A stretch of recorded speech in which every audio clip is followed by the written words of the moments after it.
নমস্কার, আমার ফসল চ্যানেলে আপনাদের সবাইকে স্বাগতম। তো আগের ভিডিওতে আমরা দেখেছি যে কিভাবে আমাদের বাদামি শোষক পোকা আমাদের চাষের জমি বা ধান খেতে কি রকমের ক্ষতি করে থাকে।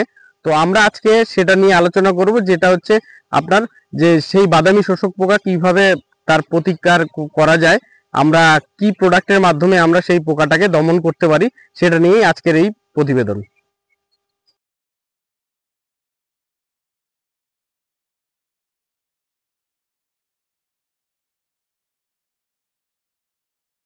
তো আমার আমার কাছে চলে এসেছে আজকের যুগান্তকারী একটা প্রোডাক্ট, সেটা হচ্ছে টাটা র্যালিস কোম্পানির ক্লু।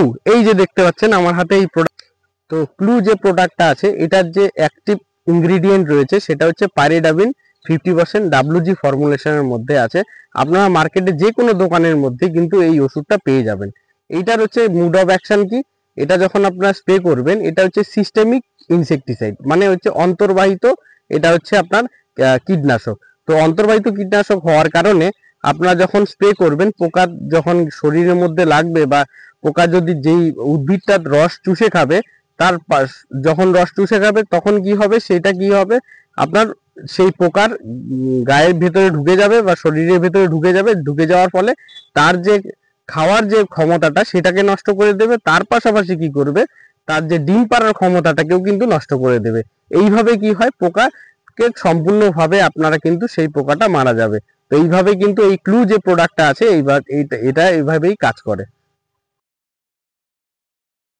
এখন আমরা দেখে নেব যে ওষুধটা কি করে ব্যবহার করব। প্রথমে আমরা একটি পাত্রের মধ্যে জল নিয়ে নেব এবং পরিমাণ মতো আমরা ওষুধটা সেই জলের মধ্যে দিয়ে দিব, কারণ WG ফর্মুলেশনে থাকার কারণে এটি দানাদার হয়, একটু জলে গুলতে সময় লাগবে। যার জন্য আমরা কি করব, সেই ওষুধটাকে কিন্তু আগে একটি ছোট্ট পাত্রের মধ্যে জলের মধ্যে গুলে নেব। গুলে নেওয়ার পরে কি করব, আমরা ট্যাঙ্কির মধ্যে সেই ওষুধটা পুরোটা ঢেলে দেব। আর তার পাশাপাশি সেই ট্যাঙ্কিটাকে আমরা কিন্তু পুরো জল দিয়ে সম্পূর্ণটা ভরে দিব।